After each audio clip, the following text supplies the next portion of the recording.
Spencer was directed by Pablo Larraín and stars Kristen Stewart as Princess Diana, and essentially tells the story of one particular weekend from Christmas Eve to Boxing Day, taking place at Sandringham House. Essentially, you follow Diana during this time as she's there along with Her Majesty the Queen and basically all the major members of the royal family, and she's essentially trying to do her best to just get by the weekend. She doesn't really want to be there. Historically, as you know, Diana wasn't exactly on board with everything related to the royal family. There were a lot of pressures bearing down on her at the time, and you see that explored in this movie. And she's just trying to keep her sanity in check as much as possible, although the walls are, literally almost closing in on her, at least mentally speaking. And you see all of that breakdown happen in basically real time with her. In terms of media at the moment, Diana is in a lot of different places. There was a musical recently. She's in The Crown seasons right now, played by Emma Corrin, and apparently Elizabeth Debicki is playing her next. And now we have this movie. There are aspects to her story that at the time a lot of people did not know about, and obviously with the tragedy that eventually happened later, there were so many things that eventually started to come to the surface that it made people look back on it, and there were so many tragic elements building up to that moment, and Spencer takes on an identity of its own in that regard by going a little more into her mindset and the things that she's seeing, the things that are bubbling up within her. She's constantly looking at things and foreshadowing what could happen, if she continues down this road. Now, granted, creative liberties are taken, but I think the film does a fairly good job of bringing those to the limelight, and I really like this movie. In fact, I would go so far as to say I kind of love this movie because of how it handled those particular aspects of it, especially that breakdown. And I'm just gonna say it, Kristen Stewart is probably a lock for an Oscar nomination, but also probably for the win. She is excellent in this. This might be my favorite performance of the year. She absolutely knocks it out of the park and brings Diana to life almost uncannily so. I've been watching a lot of stuff with Kristen Stewart over the years, ever since those movies that everybody likes to reference on the internet came out. She's done so much more.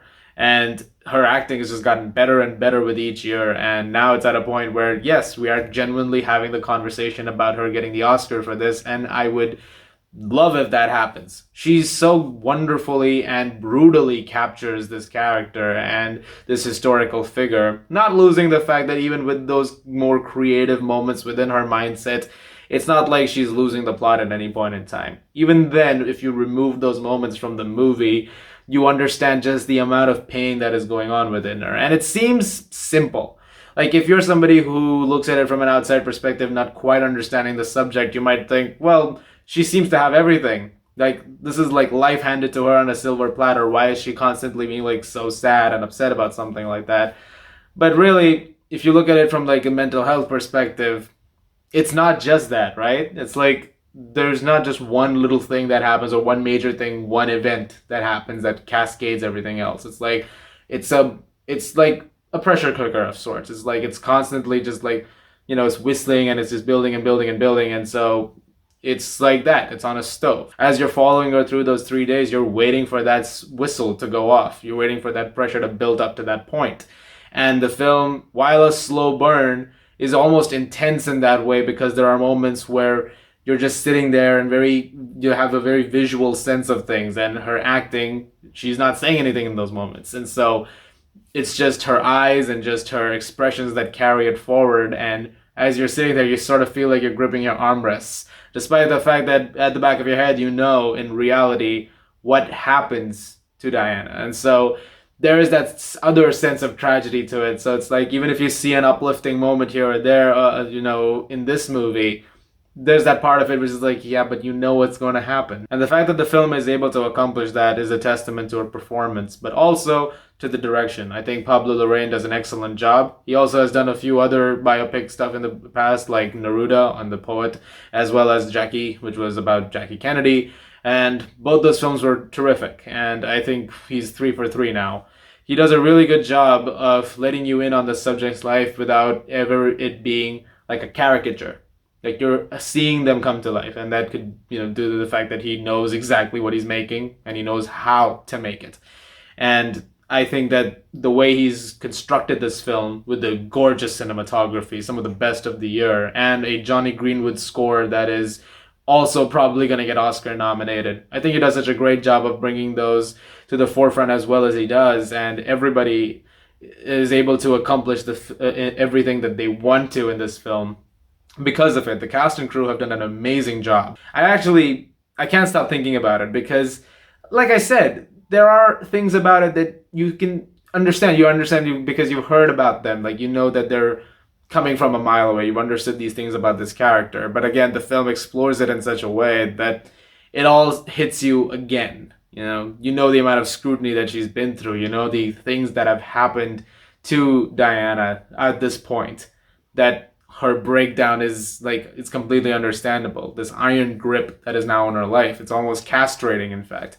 And film accomplishes that sense of castration really, really well, even with you as an audience member. Now let's talk about those creative aspects for a moment. So yes, you do have visions with her. She sees certain things. There's times where she can see things to the point that she starts to foreshadow something coming. And it can get a little too liberal with its creative freedoms. Like, now, granted, we don't have too much info on what was going on in her head that time, and unfortunately we never will. And so, granted, I understand why the freedoms were taken, but sometimes I do feel like they overstay their welcome a little bit.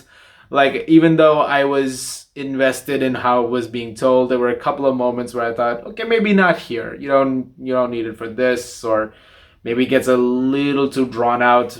And I thought sometimes that could have taken away from, like, maybe a tiny extra bit of impact a scene could have had, maybe just like the most minute of moments. But it didn't bother me too much. I know some critics have pointed it out quite a bit and have really mentioned it as a major criticism.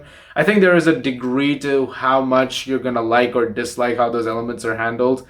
I think that for the most part they're fine, but there were a couple of moments where I thought, well, okay, maybe not here. And also, you have to understand that we're working off of those freedoms, so we don't want to take away from what we're actually trying to tell in this story. And so sometimes it could ride that line and get a little wobbly on those fronts. Beyond that, I think Spencer is a really wonderful movie. I think it's a fantastic one and definitely worth checking out.